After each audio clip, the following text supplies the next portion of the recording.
The new 2018 Chevy Traverse has been totally redesigned from the ground up. All new interior and exterior features, and I'm going to be going through some of the rear seating options, giving you more or less cargo space today, as well as better access. The second row seating can be folded down for extra cargo space with a simple pull of this lever. Also, this rear seat is adjustable.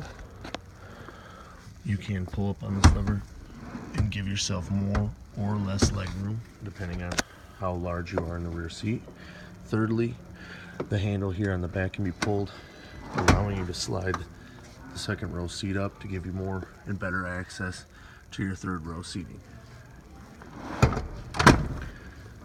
The third row seating can be folded down, simply this being a Premier model, by pressing the buttons in the rear cargo area, giving you much more space for extra items, as well as access to your underfloor cargo space.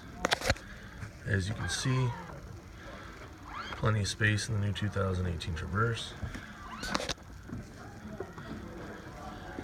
which is a great upgrade from the last generation. Please give us a call at Young Chevy Cadillac at 989-725-2184 if you have any questions or you'd like to take a test drive. Thank you so much.